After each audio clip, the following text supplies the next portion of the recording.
You know, Kamala Harris thinks she's slick because she's supposed to come out with this policy platform for the middle class, her economic platform. Well, what Kamala Harris, I guess, wasn't really explaining to people, but, you know, we found out who she decided to make her advisors on her economic policy platform. Peep this, fam. Kamala Harris' economic policy draws on Biden White House alums Brian Deese and Mike Pele. Now, who are they? Check this out, fam. Again, Miss, let's help out the middle class. Let's get rid of inflation. Let's see who she added to her economic team. You ready? Economist Brian Deese has begun advising VP Kamala Harris as she develops her economic policy plan, according to 3 people familiar with the matter. Deese is a former director of President Biden's National Economic Council and a fellow at MIT Center for Energy and Environmental Policy Research. Where do they come from? These guys right here. Now, if you don't dig deeper, you probably just like, okay, whatever. What's the big deal? Harris is also working with Mike Pele, a former deputy national security advisor for international economics in the Biden White House. So she's already adding 2 people that were a part of the Biden administration. So when we talk about, well, how different would she be compared to Joe Biden? You see, she's keeping some of the same people. She's sliding them over. But who are these people? And this is the part I want you to see. Peep this, fam. Shout out to my comrade, Nick. He was the first one over at RBN to catch this. Listen to this. Kamala Harris's economic policy is being written by Blackrock. Kamala Harris has chosen her economic advisors. And surprise, surprise, they worked at Blackrock. Once again, Blackrock is guaranteed to win another United States election. Blackrock, Goldman Sachs, Boeing, Raytheon, these are the capitalist institutions and oligarchs that actually run this country. This is exactly why Kamala Harris has been very vague about her policy platform. She doesn't want people to know that BlackRock is writing it. Bernie Sanders and AOC are literally endorsing BlackRock economic policy. BlackRock directly funds and profit from war and genocide. So no wonder the Biden administration has been obsessed with starting and maintaining conflicts. BlackRock is already licking their lips at the prospect of rebuilding Ukraine. BlackRock is also directly arming, funding, and supporting the genocide of the Palestinians in Gaza. But you guys think Kamala Harris is going to stop that? Brian, you see what I'm saying? See, this is why you always have to follow the money, right? BlackRock. You know why else BlackRock is really corrupt? BlackRock were the ones that bought those homes that were foreclosed during the '08 housing crisis. BlackRock was the one that bought those homes, renovated those homes, jacked up the price. They're still buying single family homes. That's part of the reason why you can't afford to get one, because they're buying them. They're increasing the price and making it more difficult for everyday average folk to be able to put a down payment on a home. BlackRock wants you to be in a tiny micro box. BlackRock doesn't want you to have the single family home dream. BlackRock doesn't want you to have that. BlackRock wants you to live in a building, those little square box residential buildings, those tiny apartments that were trending. That's what BlackRock wants you to do. So for the woman who said she fought back against these types of people in California, although she let off Steve Mnuchin, for the woman who fought back against companies and real estate predators that were doing this type of behavior, now she has assigned 2 people to advise her on her economic policy platform who came from BlackRock. Larry Fink is the owner of BlackRock. Larry Fink is a billionaire. He's one of the ones you don't hear about that often. BlackRock is one of those companies that kind of like flew under the radar for quite some time. And then after 08 housing crisis, the past couple of years, they have come more into the public spotlight. But for the longest time, people didn't even know what it was. They are playing against the everyday common man. It's wild, fam. It's wild. Want to stop that? Brian Dees, the economic advisor for Kamala Harris, also works in the Biden administration. Are you guys starting to see how the revolving door works? There is a direct revolving door of corruption between these capitalist institutions and their executives, then transitioning into working for government and crafting policies. And once their time in government is up, they return back to the private sector, take giant salaries as payment for doing their bidding. This is what the real deep state looks like. American democracy is completely cooked, and so many Americans don't even realize it yet. Shout out to Nick for that. Nick and Hotspot, they are doing the damn thing. I love the Hotspot videos. But this is very important. And I want to remind you of something, ladies and gentlemen, because I noticed that she continues to say that she's going to build for the middle class. We need to build up the middle class. Notice that you never hear them mention the working poor. You never hear them mention the people that are below the poverty line. It's always the middle class, right? Because they don't really plan to do anything for people below the poverty line. They don't really care about those people, and they see them as disposable. That's just the reality, folks. They don't care about poor people. They don't care about people that are working poor. They see those people as disposable. So she wants to try to build up the middle class, she's saying. We got to help the middle class, yada, yada. Now, I told you and I showed you a chart on this show that showed you who was at the bottom when we talk about wealth in this country, and that Black people are at the bottom when we talk about who has wealth in this country. So we had this conversation a while back. We did a little bit of math on the show. So if you are a Black American and you live in this country, you should definitely pay attention to who Kamala have advised her on economic policy, because we are at the bottom. Not everyone's falling for it, though. I love the people that don't fall for it. Like this woman right here. Shout out to Hotspot who caught this one. Black people understand that Kamala Harris has done absolutely nothing for them. Listen to this one, folks. You don't know what you're talking about. She's done a lot for us. Do your homework. Listen here. I've been Black this whole time. This whole lifetime, I've been Black. I've been around nothing but Black people. I've been in nothing but Black communities. I've worked nothing but Black ass jobs. I am telling you, if she did so much for us, I wouldn't have to do my homework. I wouldn't have to Google it. I wouldn't have to look it up because I'm Black. I would be living the benefits of her doing the work on behalf of me. That's how that goes. Does everybody get that? Right. Because again, have not done much for Black people. And if we want to talk about like the working class, the reality is the Democratic Party walked away from that years ago. Last time I remember Bill Clinton increasing the minimum wage. I remember that.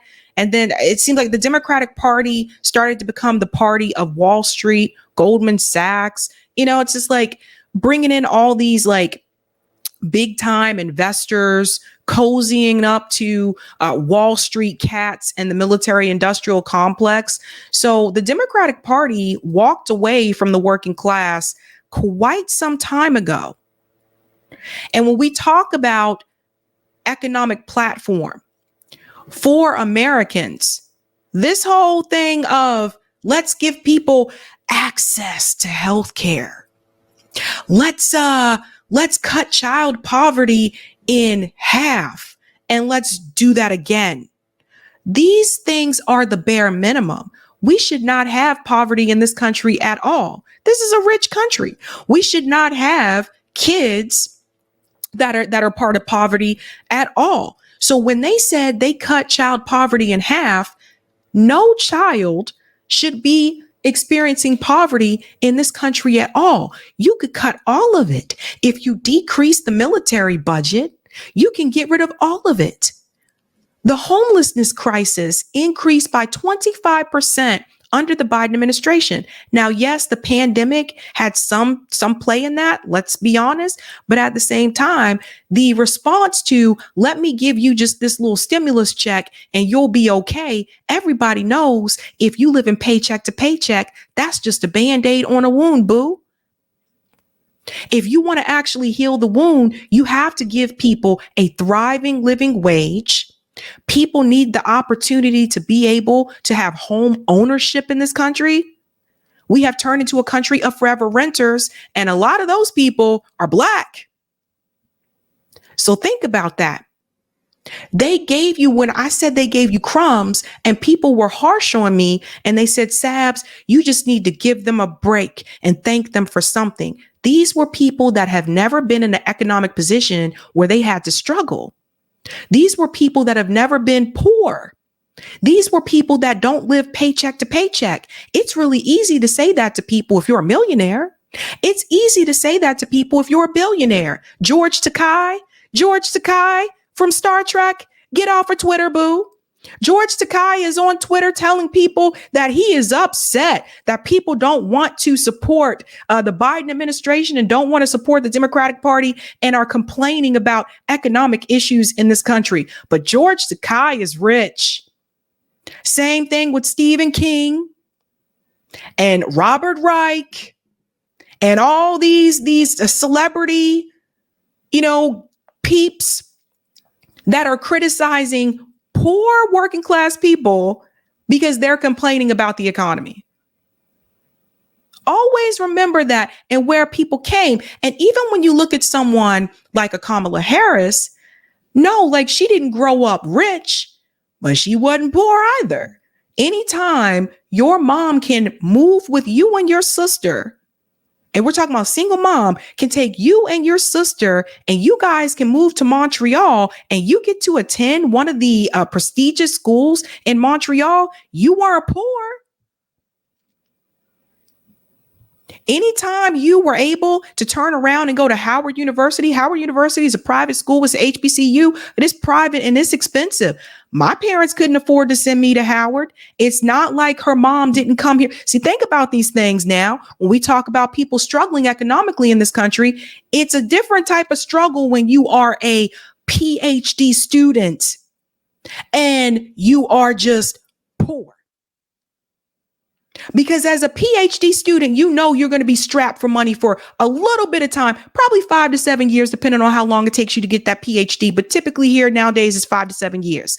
I know I used to advise PhD students. So you might be strapped for, money a couple years here and there. But once you get that PhD, those things change. So it's not like they stayed that way. Now compare that to a single mom that's living in the projects that is not in school trying to get their PhD. Compare that to a single mom that also has 2 kids, just like Kamala Harris' mom did. And the father is not in the home, obviously, and they got to work 2 jobs and they don't have the resources or the connections or the network to pick up their kids and move to Montreal and send them to a prestigious school. Hello. This guy isn't falling for it either. I love what he says here. Black man flames celebrities for pushing Kamala Harris. He's right on point. Listen to this. Yeah, so I just wanted to come on here and get some shit off my chest. Because for about the past, 2 weeks maybe, I've seen a lot of black celebrities and media personalities and so-called journalists make it their business to try to shame and denigrate and shun and insult the intelligence of black men because they don't want to vote for Kamala Harris. They are actively out here villainizing black men for not wanting to vote for Kamala Harris. And I said it before and I will say it again. They think they own us. They think they own our fucking vote. They want us to believe that we have some sort of obligation to them, that when it's right for them, we should play identity politics and vote for her because she's black. And now they're pushing the narrative that we're dumb, that we're uneducated, we're misinformed, we don't know what the fuck's going on. And the crazy thing about it is, it's the complete opposite.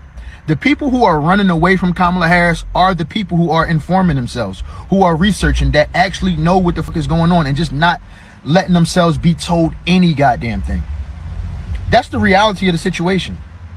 So, you know, it's astonishing to me to see it though, where you have these people, they sending out these black women and these bootlicking ass men, right? The Van Joneses, the Bakari Sellers, the Roland Martins, right? The DL Hugleys, even Plies, and it's a whole bunch of them who are trying to shame black men for thinking for themselves, because that's all they doing. We're thinking for ourselves. They're just like when a slave owner didn't want you to learn how to read, because once you learn how to read, you have knowledge, and knowledge is power. And that's the problem. No, watch MSNBC. Don't do no thinking. Let us tell you what to think. Huh? Don't you want to see a black woman president? Don't you want to see somebody who belonged to a sorority? Don't you want to see a black woman get sworn in by a black woman on Martin Luther King's birthday? A whole bunch of token shit that don't mean a goddamn thing. That's what they want us to vote for. Y'all out your motherfucking minds, man. I was listening to Ricky Smiley. Ricky Smiley talking about in regards to black men, they not doing the right research. What? Who the f you talking to, Ricky Smiley? They not doing the right research. So because we're thinking for ourselves, we're not doing the right research. We're supposed to listen to you. That's the right research. And we're going to just keep seeing more and more of this shit. Joy Reid telling black people, you're going to look weird. What? We in the 6th grade? Don't nobody give a fuck about looking weird. We worrying about the issues, the economy, our communities, our children, our futures. What the f you talking about looking weird? See, that's the dumb shit. See, that's for weak-minded people. And they just going to keep going, bro. You get all the narratives is going to keep going. Oh, sellout, coon, traitor. Oh, you hate black women and all that cool. Bakari and Van Jones up on CNN crying and boo-hooing. Don't nobody give a f. Too smart to fall for that shit, man. So y'all could keep rolling that shit out. We gonna keep standing 10 motherfucking toes down. The f out of here. Love the black man until he wants to think for himself, till he wants to form his own opinion, until he stops seeing himself as a victim, and then he becomes the enemy. And I'm watching this happen in real time. It's happening right now. And all you got to do is keep your eyes open, pay attention, and you can see it clear as day. It is real. So I'm saying all that to say, if you an actor, a rapper, a comedian, or anything else, you're not going to dictate our decision by calling us names and trying to make us feel bad. You. He's 100% on point, and they're doing it. There are a number of, they got black celebrities calling out black people who don't want to support Kamala Harris, and not just those who don't want to support Kamala Harris, but those who are complaining about the economy. They're telling us to shut up and vote. They're telling us, don't you dare complain about it. Steve Harvey is out there telling people, you can't ask for anything. Don't ask for anything for your vote. Again, another rich person. Ricky Smiley, too. That's why he called out Ricky Smiley. Ricky Smiley, DL Hughley. All these people are rich. These people are celebrities. These people are in spaces and invited into spaces that you and I would never step foot in. Never step foot in. So it is very clear what they're trying to do. The Kamala Harris campaign, they have latched themselves onto black celebrities, entertainers, and getting them to not only support the campaign, but to shame other black people who are complaining. They got them to go against their own people. And I'm telling you, with these Blackrock execs, her attaching them to her economic policy platform, they're going to give you scraps. They're going to give you the bare minimum. That's what you're going to get. They're not going to give you anything that's going to dismantle or disrupt corporate America, okay? They're not going to do anything like that. Now, I don't always agree. With Dr. Umar. In fact, sometimes Dr. Umar says some off the wall shit. Let's just keep it real.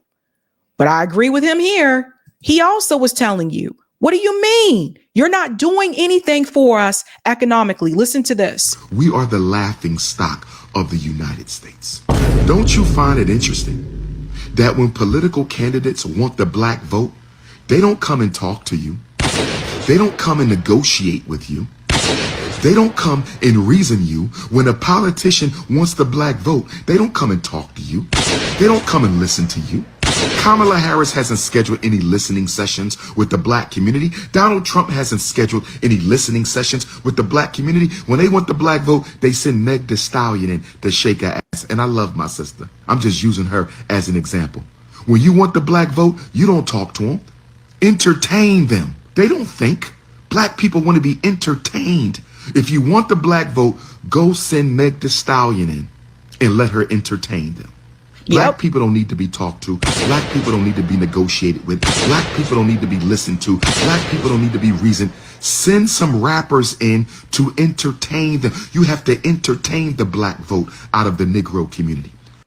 And you don't see them do this with any other group in this country. You don't see them do this. Like, you don't see them go grab, what's his name? Enrique. You don't see them grab Enrique Iglesias and his daddy, Julio. You don't see them grab them when they're going to talk to people in the Latino community. You don't see them putting on those kind of shows. You don't see them grab a K-pop group when they're going to talk to Asian Americans in this country. You don't see that happen. They do that to us because they not really want to offer us anything. They don't really want to do anything. They don't want to do anything. Let's just throw, some entertainers, some dancers, some rappers in front of Black Americans and tell them to come out and support us. That's it. Don't talk about what we're going to try to do to help their communities or help rebuild some of these communities. Let's just show up with a rapper. That's how little they think of us. I hope everybody takes this home with them. Tell your kids, tell your parents, tell your friends. This is how little the Democratic Party thinks about the black community. Isn't that a damn shame? Could you imagine if Kamala Harris wanted the Chinese vote and she showed up in Chinatown with a bunch of Chinese rappers rapping for the Chinese community to get the Chinese vote? Do you think she would get the Chinese vote after that? If Kamala Harris wanted the Arab vote, what if she showed up with a bunch of Arabic musicians in Dearborn, Michigan? Kamala Harris is going to show up in Dearborn, Michigan with a bunch of Arabic rappers. Do you think she's going to get the vote after that? That would be considered an extreme insult. Yep. That would be considered an extreme act of disrespect for every community except black people. We have an anti-Asian hate bill. We got an anti-LGBT bill. We got a Native American bill. We got an immigrant bill. But you know what we're going to do for black people? We're going to give them a Juneteenth cookout on the White House lawn. We're going to give black people a Juneteenth cookout on the White House lawn. That's what you do with black people. Parties and bullshit. That's all they care about. Yep. Parties and bullshit. And in a lot of the communities, that's all they put in. They want to put in things like, and you can see the difference. If you are in Boston proper and you're walking around in Back Bay, you'll see the triple decker, the brownstone triple deckers. You'll see an Apple store on Boylston Street. You'll see Tesla, Nike, all that fancy jazz and restaurants and all that kind of stuff. Things that contribute and bring money into the neighborhood. But the moment you hop on that train and you go over to Roxbury, you go over to, I'd say, the southern part of Dorchester, you go to those neighborhoods, pawn shop on the corner, liquor store on the corner, because that's all they want to give us. Listen, this was explained in the movie Boys in the Hood. Remember when Trey's dad explained this? He said, look around. Why do you think you see a liquor store on every corner? Why do you think you see pawn shops on every corner? Because they want to keep you where you are. If you're going to the pawn shops, if you're going to the check cashing payday loan places, if you're going to the liquor store all the time, that's them trying to keep you where you are, trying to prevent you from getting out of that neighborhood and having a successful life out of poverty. But you don't see that in other parts of the Boston proper area. You don't see that. We have to wake up. And I'd say this to any community. I don't think other communities would do this. I see, like, when Asian Americans, when they collaborate and they organize together, they wouldn't allow this in their neighborhood. I don't think they would. I don't think this would happen. And so that goes to the local level too. It's not just about the president. That goes to the Democrats that are on the local level. They're doing it too. That's all they care about. And then after they gave you a Juneteenth cookout on the White House lawn, they gave you a 50 years of hip hop destruction cookout at Kamala Harris's house. Lord have mercy. You can't make this up. You can't make this up. Kamala Harris threw y'all a 50 years of hip hop destruction cookout at her house with her snow puppy.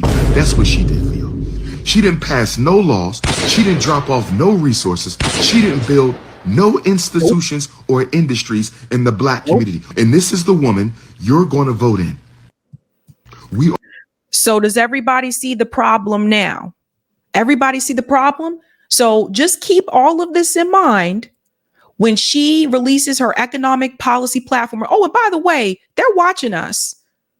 By the way, some of the people from these campaigns, they watch independent media. They know what we're talking about.